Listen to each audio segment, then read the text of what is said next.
Hey guys, welcome back to another video. It's Monday, about 10 in the morning, waiting for some work reports to load, and just wanted to follow up with the weekend ride on the Ozark Trail FS2 Slalom. I was able to get out on Saturday afternoon, give it a quick rundown, and it was the first real ride post tubeless conversion, and it went pretty okay. I think I still need to make some adjustments to the air pressure in the tires and the fork and the shock. So with that, I noticed that the ride felt a little harsh, and I think a little bit of that has to do with the fact that my tires were probably over inflated for what I'm used to riding. I just wanted to put a little extra PSI in there when I was setting up the tubeless, because I was having trouble with the rear, specifically holding air. They seem to be holding air now, so everything's all good. So I aired down a little bit last night, and it felt a little bit better. And I started messing around with the fork and the shock, and I don't know, it's probably because the parts, the fork and the shock that I put on there, probably not super compatible with the bike. The SR Sun Tour Radon, it's a 184 by 44. I don't know anything other than that, other than it came off of the Giant Stance 229 that I had back in 2020, 2021, whenever that was. And then the Bucklos fork that I have, it's 120 mils of travel. It's a tapered head tube and a quick release, regular, old, non-boost, right? I can't get the two to play together nicely. It just doesn't feel like I might expect it to feel for a full suspension, ride. It feels kind of harsh, and I'm not sure if it's the geometry or what, but like when I'm like pushing down on it, it doesn't feel like it gives enough squish. And so last night, after fiddling with the fork, I took the fork off, I cleaned it, I aired it down, aired it back up. Still feels weird. I actually even put the original fork on there just to get a feel for how it might respond, and it felt a little bit better, but that fork is really heavy, and it's very springy as far as like, when you go down, it feels good and smooth, but when you come back up, it's like a harsh thud of the, the rebound of the fork. It's not bottoming out, it's topping out, I guess, kind of, as you come back up, let the pressure off. It's like a really hard slam. It's real noisy, so I don't like that. I've had my eye on Jensen, and I did order some parts finally, and I just was kind of browsing. There's a lot of good deals on there, so this is my order confirmation. I got 3 things coming. I got a fork, I got a shock, and a front wheel. So the front wheel was the biggest thing that I was like, I don't want to do this upgrade. I had that fork on hand with its quick release, but unfortunately, nature of the beast, you have to have a wheel if you want to go through axle, unless you have one on hand. So I got a RockShox Deluxe Select 190 by 45. I don't know how that works, what that's gonna do, if it's even gonna fit. I know I'm having trouble with getting my current shock to fit right with the correct spacers and bushings and all that. So hopefully that works out. Hopefully I have everything on hand to make that work. I do have some extra spacers here. I got a RockShox Judy Silver 29. So this is a tapered fork, or tapered steer tube. It's 120 mils of travel, and both of these items were 119. So I've known about Jensen. I've never used them. This is my first time. Typically you can get pretty decent deals, in my opinion. So for the most part, over the last few years, I've been using Amazon as my bike shop to get parts. Sourcing all the parts for my build, trying to keep it budget. Amazon has always been like what I thought the best price, quickest shipping time, stuff like that. But a RockShox on Amazon is well over $200. no matter which one you get. It's 220, 250 and up. Same thing for rear shocks. They're pretty pricey on there. But you know, the benefit is you can get it pretty quickly. I also got a front wheel, an E13 LG 129. So it's a 15 by 110, so this should fit the fork. I was gonna get a rear, but everything that I found was all XD, or you know, whatever the other stuff is, like the more modern, higher end rear wheels, other than HG. So I wanted to retain the current drivetrain for now, hoping that, you know, these couple of additions will help the bike feel a little bit more playful and fun.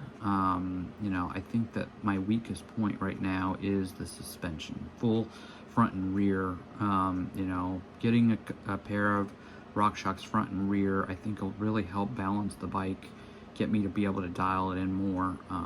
You know, my fork is like 5 years old. It's probably not the best when it was new, and now, you know, it's starting to show that it's probably not good. And I think that part of that is the fact that I've kind of spoiled myself over the course of time getting, you know, better parts. I have the Roscoe 9 that has that Fox 36 on it, and it's really nice. And initially when I got that, I'm like, you know, I don't see what the big deal is.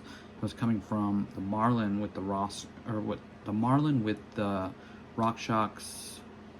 I guess it was a Judy as well, but it was a straight steer. I had to adapt it, and it was only 100 mils of travel, I think. And at first I was like, you know, this Fox stuff, it's not so great, whatever.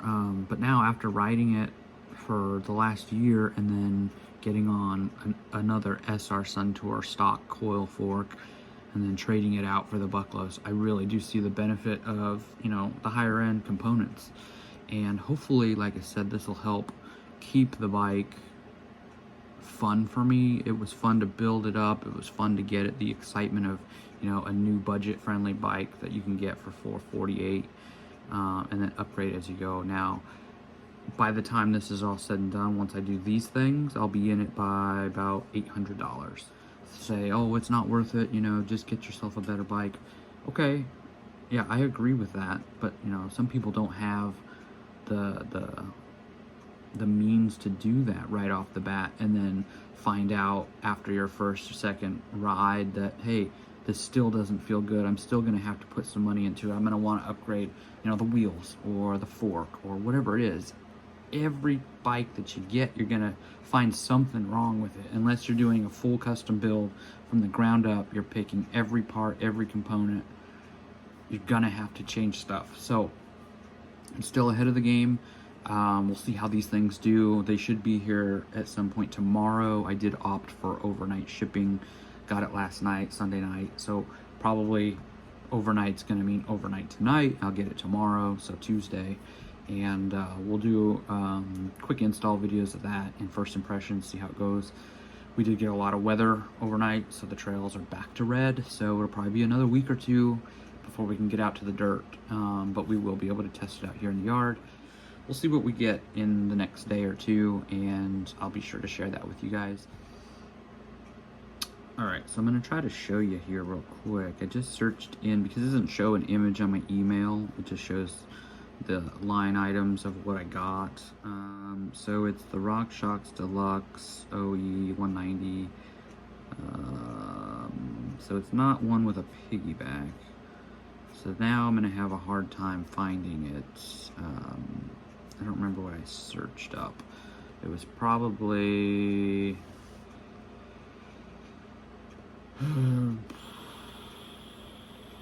I think it's something like 190, because that's what everybody seems to be putting. So now I'm not finding any good deals on here. Everything's $400.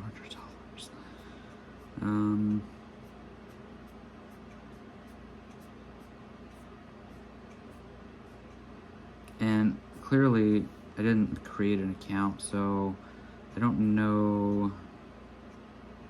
Let's see if I can maybe sign in. I don't know. I didn't create an account, so it's probably still being processed. So here we go. Here's estimated ship date, 3/31, that's today. Here's the quantities, 111, and I opted for overnight. This item is unavailable. Watch me not get anything because none of this stuff was available. We'll see. Hope the RockShox Judy. And click. There we go. So 119. It's a 29-inch tapered head tube. Boost. Hopefully this works out. I've had Judy in the past. I've always had the straight steer and the quick release. So I'm not sure, you know, if this is going to be a good option. I've had also the Recon, which is a little bit heavier, in my experience at least. So hopefully this works well. 120 mil black. A couple of images here. It comes with the Maxell, hopefully. I don't know if it'll come with a star nut, but I have star nuts on hand. So this will be compliant with the front wheel. So this comes up. It's not.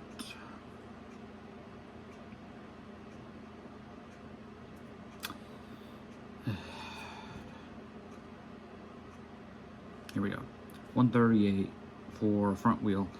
The problem that I had on this was figuring out if I wanted, or not if I wanted, I need 6-bolt brake mount versus center lock. This doesn't say anywhere on here, at least I couldn't see it last night. E13, rugged, durable, 30 mils, internal width, offers smooth rolling hubs, long lasting, sealed cartridge, quick free hub engagement, so that's talking about the rear. I only got the front.